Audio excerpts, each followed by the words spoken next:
Mardi 18 novembre 2025, mesdames et messieurs, bonsoir et bienvenue dans ce journal sur l'actualité internationale. À la une, Sénégal, Diomaye et Sonko peuvent-ils surmonter leurs divergences? Au Sénégal, c'est le statu quo. Ni Bassirou Diomaye Faye ni Ousmane Sonko ne se sont exprimés sur la crise qui secoue leur parti et leur coalition. Le commentaire est signé Abdul Karim Sako. Au Sénégal, la coalition Diomaye président, c'est la même qui a porté Bassirou Diomaye Faye au pouvoir. On sait seulement que plusieurs personnalités animées de bonnes intentions se sont engagées dans une médiation pour tenter de rapprocher les deux hommes. Pour l'heure, aucune information concrète n'a filtré, si ce n'est quelques spéculations et les déclarations de responsables de PASTEF qui assurent que les discussions avancent dans le bon sens. Une version pourtant contredite par plusieurs articles de presse. Le quotidien privé Source A, par exemple, tire sur l'agrandissement du fossé entre Bassirou et Sonko. C'est dire la difficulté de la médiation menée par des acteurs divers, membres de la société civile, marabouts, mais aussi, dit-on, des proches issus des familles des deux hommes qui semblent ne plus parler le même langage. À l'origine de cette crise, la volonté du chef de l'État, Bassirou Diomaye Faye, de réorganiser la coalition présidentielle qu'il a portée au pouvoir. Une initiative qui a déclenché l'escalade actuelle entre deux hommes dont la relation était jusqu'ici présentée comme indéfectible. On se souvient pourtant qu'après sa condamnation, Ousmane Sonko avait désigné Bassirou Diomaye Faye comme candidat, lançant le désormais célèbre slogan « Sonko Moi Diomaye », Sonko c'est Diomaye. Un slogan aujourd'hui mis à rude épreuve par cette crise au sommet de l'État. Au sein du parti, notamment dans son aile dure, certains exigent le respect de la hiérarchie interne et contestent désormais la légitimité du président Faye à piloter la réorganisation. Son choix après son élection de démissionner de toutes les instances du parti pour, disait-il, se placer au-dessus de la mêlée est aujourd'hui pointé du doigt. Reste à savoir comment la situation évoluera dans les prochaines heures ou les jours à venir. Pour l'instant, rien n'a véritablement bougé. Nous partons au Nigeria. Des hommes armés ont attaqué un lycéen dans le nord-ouest du Nigeria avant l'aube lundi, enlevant 25 lycéennes et tuant au moins un membre du personnel, ont déclaré les autorités à propos du dernier enlèvement d'enfants dans la région.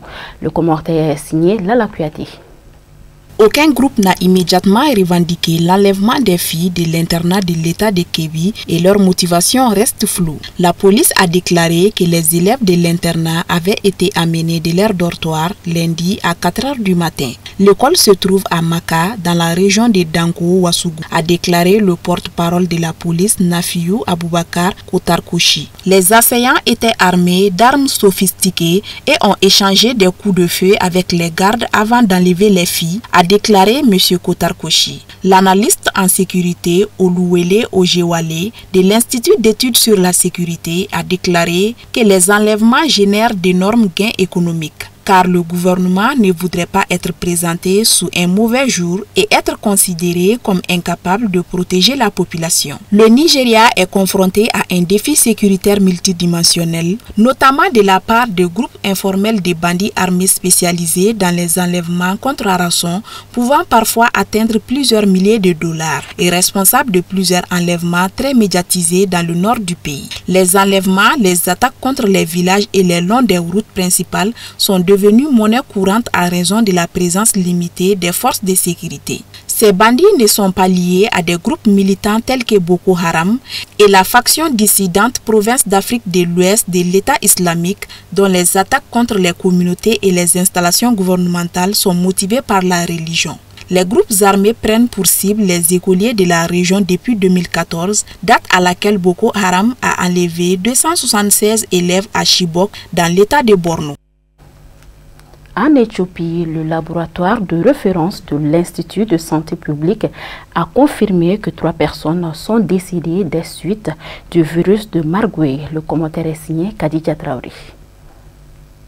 Le ministère de la Santé a ajouté lundi que 3 autres décès étaient soupçonnés d'être liés à cette maladie hémorragique hautement contagieuse. Ils font actuellement l'objet d'une enquête pour confirmer le diagnostic. Cette annonce fait suite à la confirmation par l'Éthiopie vendredi d'une épidémie de Marburg dans une ville de la sud du pays, avec au moins 9 cas identifiés. Le ministère n'a pas communiqué le nombre total de cas, mais a indiqué que 129 personnes ayant été en contact avec le cas confirmé avaient été isolées et étaient sous surveillance. Le virus Marburg, qui appartient à la même famille que le virus Ebola, provoque souvent de violents maux de tête et entraîne des hémorragies. Les précédentes épidémies en Afrique ont entraîné des taux de mortalité pouvant atteindre 80% ou plus, généralement dans les 8 à 9 jours suivant l'apparition des symptômes. L'infection se transmet par contact avec les fluides corporels tels que la salive et le sang, ou par manipulation d'animaux sauvages infectés tels que les singes. Le vote approuve le plan de paix du président américain Donald Trump, également connu sous le nom de plan de cessez-le-feu en 20 points. Le commentaire est signé Khadija Traoré. 13 des 15 membres ont voté en faveur de cette résolution. La Russie, qui a soumis une autre proposition sur Gaza la semaine dernière, et la Chine se sont abstenus lors du vote, mais n'ont pas utilisé leur droit de veto. Le plan propose la création d'un conseil dirigé par Donald Trump chargé de superviser la gouvernance et la reconstruction de Gaza. Il prévoit également la mise en place d'une force internationale chargée de la stabilisation. Si cette proposition définit une voie possible vers un État palestinien indépendant, le texte reste flou, ne proposant ni calendrier ni garantie. Le vote constitue toutefois une nouvelle étape cruciale pour le fragile cessez-le-feu et les efforts visant à définir l'avenir de Gaza après 2 années de guerre entre Israël et le Hamas. Donald Trump a applaudi ce vote, déclarant qu'il s'agit de l'une des approbations les plus importantes de l'histoire des Nations Unies. L'ambassadeur des États-Unis à l'ONU, Mick Wald, a qualifié la résolution historique et de constructive, déclarant qu'elle ouvre une nouvelle voie pour le Moyen-Orient. La résolution d'aujourd'hui représente une nouvelle étape importante vers une bande de Gaza stable qui pourra prospérer et un environnement qui permettra à Israël de vivre en sécurité, a-t-il déclaré. Il a souligné que la résolution n'est qu'un début. Les pays arabes et les autres pays musulmans qui ont exprimé le souhait de fournir des troupes à force internationale avaient indiqué que l'autorisation du Conseil de sécurité était essentielle à leur participation.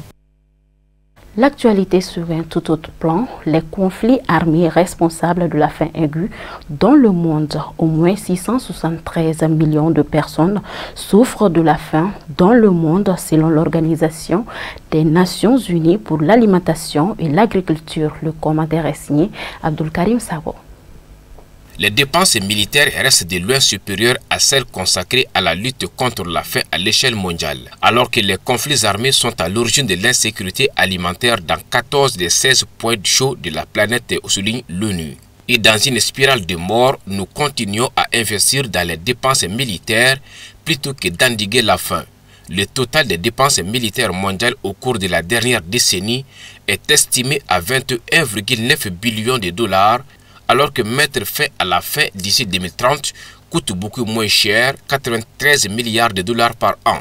Nous ne pouvons et ne devons accepter ces exemples comme la nouvelle normalité. Le lien entre la faim et les conflits est une menace stratégique et existentielle et ce Conseil doit la traiter comme telle, a déclaré le vice-secrétaire général des Nations Unies, Aminaji Mohamed. En Afrique, la faim touche plus de 300 millions de personnes. Il y a urgence alors que des millions de personnes supplémentaires sont menacées par une faim catastrophique. Le continent appelle à l'aide. Notre continent possède 60% des terres arables du monde, la population la plus jeune et le plus grand potentiel d'innovation en matière d'agriculture durable. Ce dont nous avons besoin, ce n'est pas de sympathie, mais de solidarité pour libérer le pouvoir de l'Afrique de se nourrir elle-même et d'aider à nourrir le monde, a déclaré Julius Maada Bio, président de la Sierra Leone. La malnutrition draine à elle seule plus de 25 milliards de dollars par an des économies africaines. Et c'est ce qui met fin à ce journal. Merci à vous de l'avoir suivi. Un grand merci à l'équipe de réalisation. Très bonne soirée à vous.